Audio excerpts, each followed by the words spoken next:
NBC News, this is a special report. Here's Savannah Guthrie and Hoda Kotb.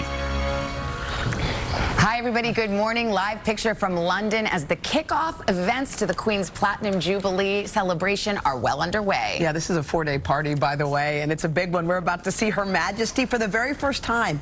She's taking a special Trooping of the Colour salute from the balcony of Buckingham Palace.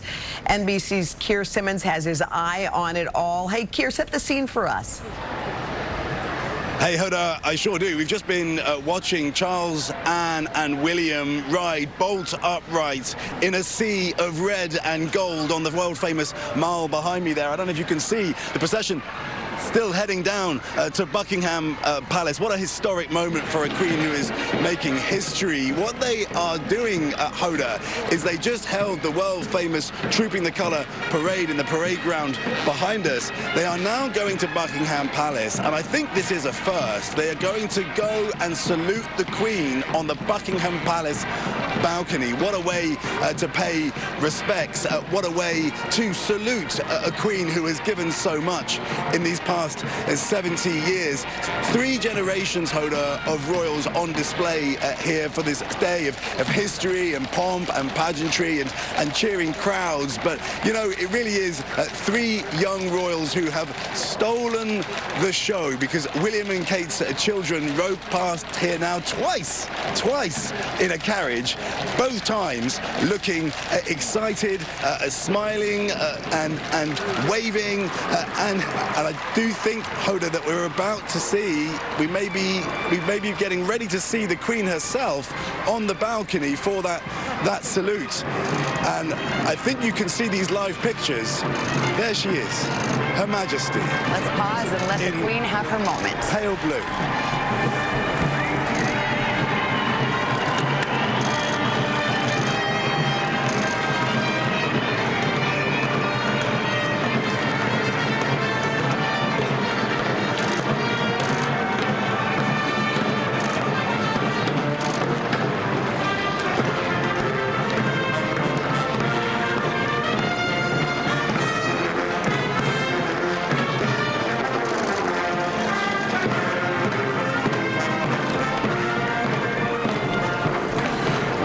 Waiting for this moment. They said it was going to happen at 7:20, right on time. The Queen's appearing on the balcony. I just was thinking, what must be going through her mind? 70 years ago, she was a 26-year-old young lady, suddenly thrust into having to take the throne and be Queen of England, and now she is the longest-serving monarch.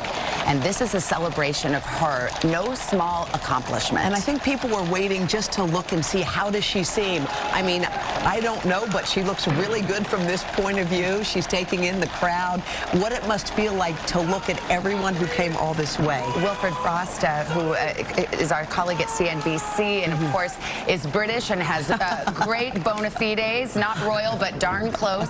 What do you think of this moment? Listen, this is the first time we get to see her, which, as you both are saying, is so wonderful to see her looking happy and pretty well as well. But this is the most formal of her appearances, and I think as the next 4 days go on, there'll be slightly more relaxed moments, including, most importantly, when the people get a bit closer.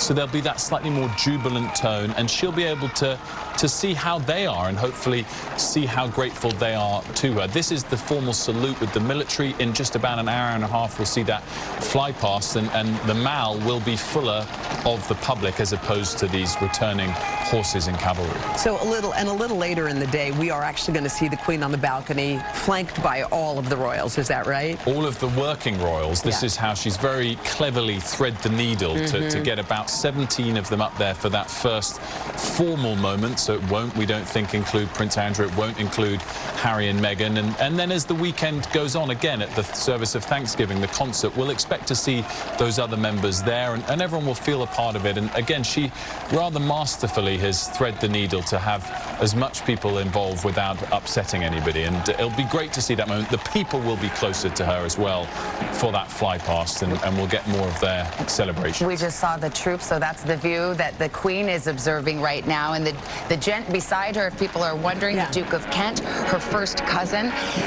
Thoughts turn to Prince Philip. I'm sure she would have loved to celebrate this moment with him at her side. Oh, absolutely, and I think, you know, today is a moment of celebration in stark context to the last time we were covering an event like this, which of course was her husband's funeral. But I do think it's not pure jubilation this time round in a way that it was 10 years ago or 20 years ago because of his absence. And I do always think of what she said of him, which was that he was her strength and stay. And I think that's what she is to our nation, to the entire country. And I think people will show their appreciation for that. You talk about how fractured things are around the world and in different countries, but there's something about looking at this moment.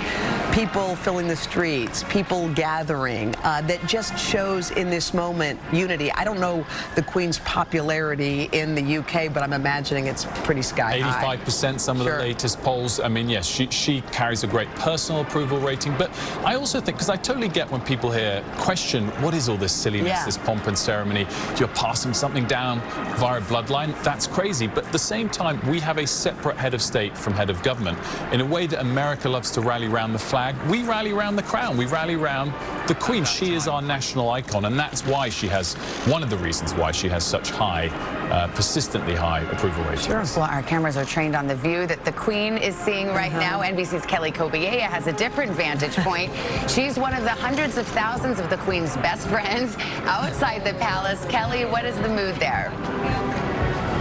Well, you know, it's one thing to see this on TV. It's so different to be here in person because you hear the clippity-clop of the horses' hooves. You can almost feel the military band. It's not all that far away from me right now, but the whole atmosphere just kind of envelops you. And when the Queen came out on the balcony and you could hear the crowd erupt, it really brought that moment home. And what strikes you is not just that this is a completely different Trooping the Color. The Queen taking the salute on the balcony behind me. The parade, as Keir said rightly, coming to her at the age of 96, but also just how long she's been in this role, not just as the Queen, but as a public figure, as a high-ranking member of the royal family, as heir to the throne.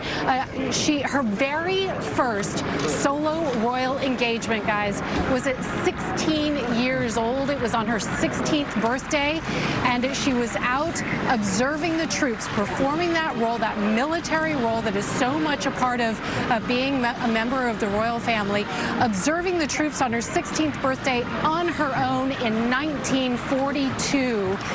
And here she is 80 years later, standing on that balcony, and once again, now performing the role of Commander-in-Chief.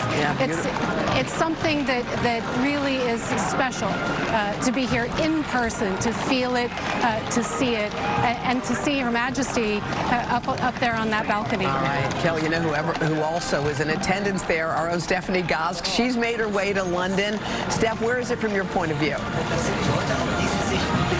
Oh, it's terrific, Hoda. The pageantry, the ceremony. I mean, this is what we expect from the royal family. This is what we love to see in the United States. But it's also important to remember that the Queen has a practical role as well, and has throughout history. And just to tick off a few of the pretty remarkable things that she's done, essentially as chief diplomat for this country. In the 60s, she visited Germany at the end of a very painful reconciliation process after World War II. And then in the 80s, she went to China, the first British monarch to go to China. And in the 90s, she went to Russia, Boris Yeltsin's invitation, and that was in, at the time, the rubble of the Soviet Union.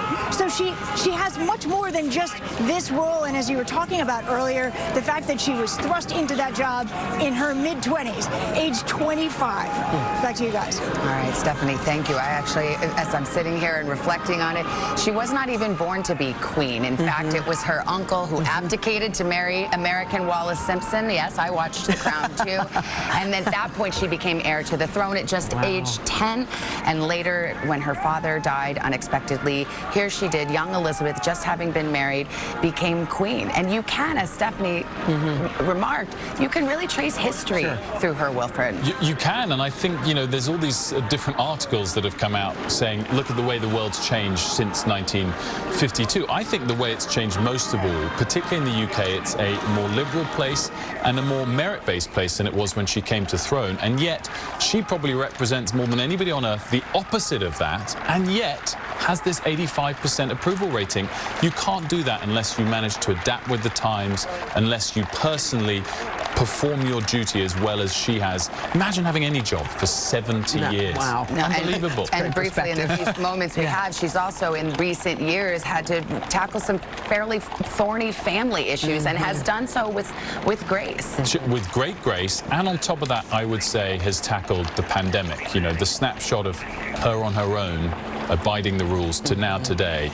It is a great contrast to see. Wilfred of Sky News, thank you for being with us. We appreciate you. I still remember you at CNBC with Sky News. Back in the old days. Importantly today, NBC contributor. Thanks for having me. Our coverage continues. Much more from the Platinum Jubilee. These events unfold live all morning. We will be here. The Grand Military Flyover, the balcony appearance of all the working royals. This has been an NBC News special report. Still to come.